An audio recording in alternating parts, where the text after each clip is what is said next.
Hello and welcome to Deep Dive on NewsX World. I'm Kriti Mehta. We turn now our focus to the first year of US President Donald Trump's second term. The president held a long White House briefing to mark his first year in office.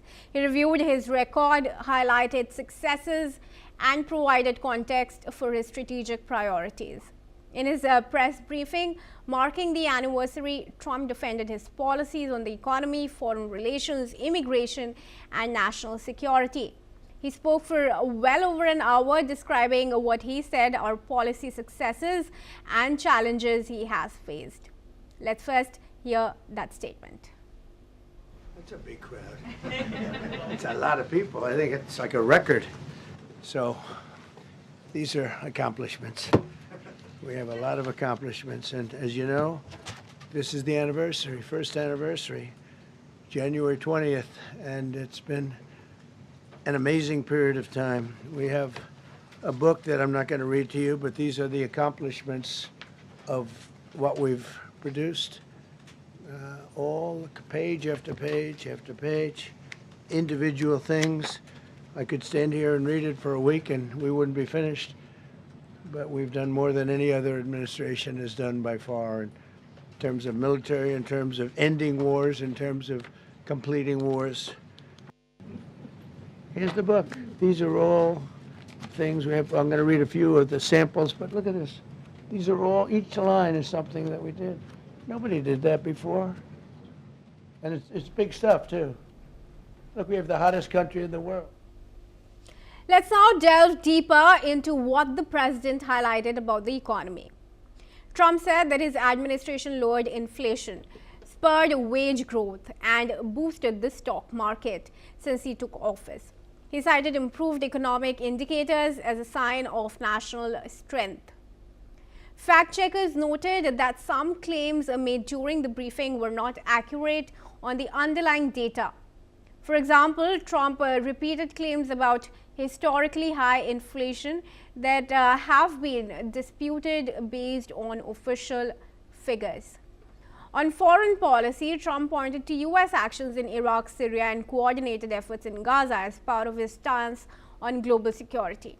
He also reasserted his view that the US has negotiated or helped bring about peace in multiple regions, a claim that fact checkers say is not clearly supported by ongoing outcomes. The president also spoke forcibly about his relationship with Russia. He said his administration exposed the hypocrisy in a prior Russian policy and maintained a strong sanctions regime. However, critics have noted inconsistencies in rhetoric and actions over the past year. Trump also discussed China, calling it the biggest threat and highlighting his administration's trade negotiations and economic countermeasures. Details remain complex, but his comments were central to his foreign policy narrative. The Greenland issue returned as a major point. He continued to assert US control or influence over Greenland, at times not ruling out military options.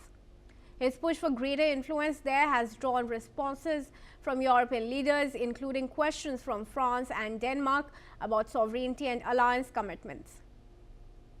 A crucial point left out was the Federal Reserve. Trump's push for lower interest rates, particularly through 2025, remained a key topic. Even after a federal criminal investigation into Fed Chair Jerome Powell was made public this week, Trump reiterated his call for easing rates to boost growth. The investigation into Powell raises questions about the Federal Reserve's independence, particularly with Trump's monetary policy aligning closely with business interests. Now let's look at the highlights from the past year, major actions and policy moves that defined Trump's first year back in office. Trump ordered a deployment of federal immigration and security forces into US cities as part of his immigration enforcement strategy. He continued to assert US control or influence over Greenland, at times not ruling out military options. The administration demolished the historic East Wing of the White House to make way for a new state ballroom. U.S. special operations captured Venezuelan President Nicolas Maduro, according to official statements. Now, Trump pardoned or commuted sentences for those involved in the January 6, 2021 Capitol attack early in his term.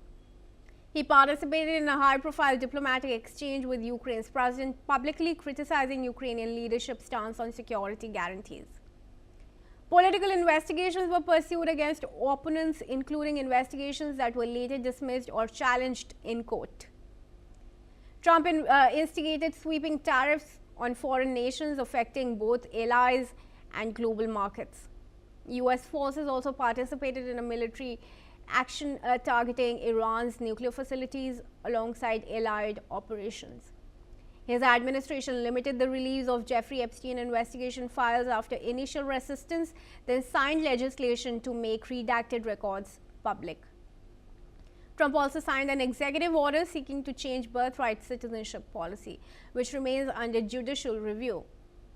Trump suspended immigrant visa processing for 75 countries, claiming that immigrants from the countries on the list, including Afghanistan, Brazil, Egypt, and Somalia, take welfare from the American people at unacceptable rates. What does this all mean going forward? Trump has set a course that emphasizes economic and national security policy, often using executive actions and high-profile decisions. His relationships with allies and his posture towards global powers like Russia and China continue to shape his foreign policy outlook. The coming year will test whether these policies yield long-term results or remain controversial points of debate, both domestically and internationally. Joining me now in this discussion is Frederick H. Fleets, who's former U.S. government official serving since 2022 January as Vice Chairman of the America First Policy Institute and the Center for American Security Department. Thank you very much for joining me in this discussion. Let me begin now with my first question. In your opinion, what are some of the most outstanding and unprecedented decisions taken by Trump 2.0 administration? And how are those changing the U.S. geopolitics and international rule of law? Well, I'm Fred Fleitz, and I served most of my career with the CIA, and I was chief of staff of the Trump National Security Council. And I just listened to this diatribe you just read. It seemed very anti-Trump. Looks like your network really hates Trump. So I don't know where to begin. No, I'm sorry. I beg to differ here. We've only been reporting I don't care. fairly I don't really care. And I'm the guest. Let me answer the question. No, an entire team's research cannot be called a diatribe, Mr. Fleitz. You set up a very biased question. Well, that's your opinion, but we are trying to do a fair reportage. I asked you a question. I'd like you to answer that fairly. Yes, please. Of course, that's why we invited you. I hear all this chatter in the background. Can I question? Please go on. Here's what I want to tell you. This has been a very successful president. We know he's controversial, but we also know that his leadership has promoted global security. He's reduced the threat from Iran. He did something daring to stop the fighting in Gaza. He hasn't succeeded yet, but he got all the live hostages out. There's a shaky ceasefire. There's hope for peace. There was no hope for peace under Joe Biden. He's tried very hard to stop the war in Ukraine. He hasn't succeeded yet. But there's dialogue. There's hope to end this conflict. And I hope that China and India will work with the United States to put pressure on Vladimir Putin to start negotiating in good faith. He removed the narco-terrorist president from power in Venezuela, who was sending drugs and criminal gangs into our state. That's what your setup to this segment should have included, not this diatribe of things that are completely unrelated. Why is Jeffrey Epstein coming up when Trump's going to Davos? The only reason you would raise that is because you're trying to make our president look as bad as possible. Let me have you corrected. This is not a discussion on Trump's visit to Davos. This is about his first year in office, in his second term, over which he made an address, and that's what we are discussing. And if you allow me, I'd like to ask my second question to you. Now, the Trump administration has also taken strong actions, including deploying federal forces in U.S. cities and suspending visas for certain countries. How can Trump really balance the national security and civil liberties of both immigrants and citizens, particularly in light of public outcry over these policies? Well, what President Trump is trying to do is to deal with the consequences of the Biden administration not securing our southern border. which allowed 11 million illegal migrants to come into our country, including hundreds of thousands of so-called got-away migrants who we don't know who they are. And Trump is trying to deal with the situation. In states like Minnesota, which have declared themselves sanctuary cities, we have criminal migrants who are not being turned over to the federal government, who've committed some pretty serious crimes. This has created conflict. Our Department of Homeland Security is trying to deal with this issue. I think it will be dealt with over time, but it is a serious conflict. It is a conflict that was caused by Joe Biden and Democratic politicians in our country. Sure, Mr. Flights. Next, do you think Trump's administration has instigated the tariffs on foreign nations? Do you think those are causing a ripple effect in global markets? And how will these tariffs impact U.S. economy in the long run? And would you say they've effectively addressed the broader issue of international trade imbalances? Well, Trump is looking for trade that is both free and fair, and he found a system of trade relationships with many nations where the U.S. was at a significant disadvantage, and he's been trying to deal with this issue. He's also trying to bring manufacturing jobs back to the U.S. I think we both know some of those jobs are never coming back because the economic situation is better in other countries. And the plan that President Trump had for tariffs is obviously changing and evolving. He's negotiating it. I think it was his opening salvo to try to improve America's trade situation. I think we'll see some significant changes in this in 2026. Sure. Moving ahead, in your view, what are the long-term implications of Trump's foreign policy measures towards Greenland, Venezuela, and other autonomous territories, especially in terms of U.S. global relationships and security? Well, I mean, Trump is certainly looking at global situations and taking a position that challenges conventional wisdom. Concerning Venezuela, as I said, he removed a dictator who was basically a narco-terrorist leader who was causing real problems for our hemisphere. And basically the reason Trump is taking such an interest in this is because his belief is that this flood of illegal aliens is due to instability in the Western Hemisphere and an erosion of American leadership. Venezuela is at the center of this, and Trump has tried to deal with the situation, but he also does not want to get into a situation similar to what happened after the second Iraq War, when the U.S. engaged in nation building, dismissed the government, dismissed the military. The result was anarchy that led to the rise of ISIS. He's not going to do that in Venezuela.